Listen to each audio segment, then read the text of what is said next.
पाठ 3 कुत्ते की वफादारी, जो लिखा है लल्लू भाई रबारी ने।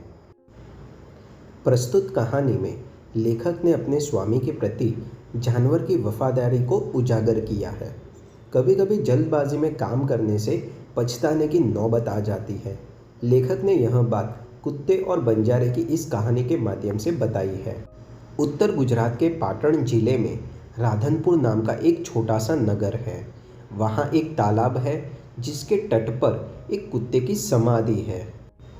समाधि और वह भी कुत्ते की, यह जानकर आश्चर्य होगा ही।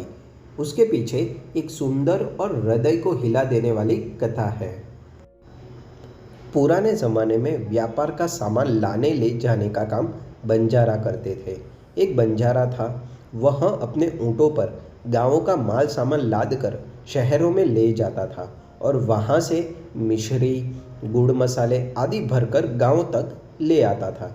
लाखों का व्यापार था उसका, इसलिए लोग उसे लाखा बंजारा कहते थे। लाखा के पास एक सुंदर कुत्ता था। कुत्ता बड़ा वफादार था। रात को वह बंजारे के पड़ाव की रखवाली करता था। अगर चोर लुटेरे पड़ाव की तरफ आते दिखाई देते, कुत्ता भौंक भौंक कर उन्हें दूर भगा देता था। बंजारा अपने कुत्ते की वफादारी से बहुत खुश था। एक बार बंजारा व्यापार में मार खा गया और उसे रुपए की ज़रूरत पड़ी, यानी कि उसे बहुत बड़ा नुकसान हुआ था। वह राधनपुर के एक सेठ के पास जा पहुंचा। उसने अपनी बात बताई।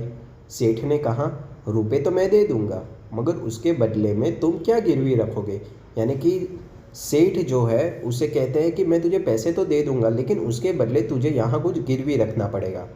लाखा बोला, सेठ जी मेरे पास फूटी कौड़ी भी नहीं है। मैंने व्यापार में सब कुछ खो दिया है। मेरी ज़बान पर विश्वास रखें और मुझे रुपए दे दीजिए। मैं आपकी पूरी रकम सूद समेत 1 साल में ही चुका दूंगा। यानी कि ऐसा कह रहा है कि मेरे पास कुछ भी नहीं बचा है कि मैं आपको वो चीज़ गिरवी रखूं। आप मेरी ज़ुबान पर भरोसा रखिए, मैं सारे पैसे वापस लौटा दूंगा। सेठ बोले, कोई बात नहीं, तुम्हारे पास यह कुत्ता है तो तुम इसे ही ज़मानत के रूप में दे दो। जब तुम सारे रुपए लौटा दोगे तब मैं भी कुत्ता तुम्हें वापस दे दूंगा, यह शर्त रखी। बंजारे को दुख तो बहुत हुआ अपने कुत्ते को देने में, मगर कोई चारा नहीं था। रुपए लेकर वहां चला गया। कुछ दिन बीते। एक बार सेठ के यहाँ चोरी हुई। कुत्ते ने चोरों का पीछा किया। दूर जंगल में जाकर चोरों ने सारा माल सामान जमीन में गाड़ दिया और वहां से 9-2-11 हो गए। 9-2-11 हो गए मतलब वहां से चले गए, भाग गए। कुत्ता वहां भौंक भौंक कर सेठ को बताने लगा कि लुटेरे आपकी दुकान को तोड़कर माल उठा ले गए हैं। सेठ तो हक्का बक्का ही रह गया। हक्का बक्का रह जाना मतलब कि आश्चर्यचकित हो जाना। कुत्ता सेठ की धोती पकड़कर आगे खींचने लगा। सेठ कुत्ते के पीछे पीछे चलने लगे। जहां चोरों ने माल छिपाया था वहां जाकर कुत्ता अपने पैरों से मिट्टी खोदने लगा। थोड़ा ही खोदने पर सब सामान निकल आया। सेठ की खुशी का कोई पार नहीं रहा। वह कुत्ते को प्रेम से थपथपाने लगा। कुत्ते की वफादारी पर वह मुग्ध हो गया। घर जाकर उसने एक चिट्ठी लिखकर कुत्ते के गले के पट्टे में बांधकर कहा, कुत्ते भाई जाओ तुम अपने मालिक लाखा बंजारा के पास, तुम मुक्त हो। कुत्ता खुश हो गया और अपने मालिक से मिलने के लिए जल्दी जल्दी भागने लगा। इधर लाखा ने भी व्यापार में खूब रुपया कमाया। वह सेठ को उसकी रकम वापस करने के लिए उसी रास्ते से आ रहा था।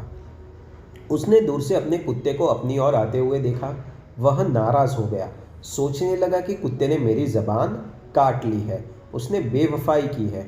अब मैं सेठ को क्या मुंह दिखाऊंगा। उसने आव देखा न ताव बस कुत्ते के माथे पर लाठी का प्रहार कर दिया। आव देखा न ताव यानी कि कुछ भी सोचे बिना काम करना। लाखा ने कुछ भी सोचे बिना कुत्ते के माथे पर लाठी का प्रहार कर दिया था।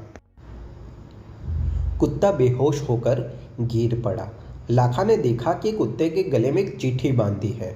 उसने उसे खोला और पढ़ा, लाखा तुम्हारे कुत्ते ने मुझे सूद समेत रुपए लौटा दिए हैं। अंततः कुत्ते को मैं मुक्त करता हूँ। उसने मेरे घर चोरी किए गए माल सामान को वापस दिलवा दिया। खुश होकर मैंने स्वयं उसे मुक्त कर दिया है। चिट्ठी पढ़कर लाखा को पूरी बात समझ में आ गई कि सेठ ने कुत्ते को मुक्त किया है। कुत्ता अपने आप नहीं भागा है। लाखा तो चकित हो गया। वह चिल्लाने लगा कि ये मुझसे क्या गलती हो गई। उसने कुत्ते को शव को अपनी गोदी में लेकर फूट फूट कर रोने लगा। लेकिन अब पछताए होत क्या, जब चिड़िया चुग गई खेत। उसने उस वफादार कुत्ते की समाधि बनवाई, जो आज भी पाटन जिले के राधनपुर के तालाब के किनारे पर खड़ी है और उस कुत्ते की वफादारी की कथा संसार को सुना रही है।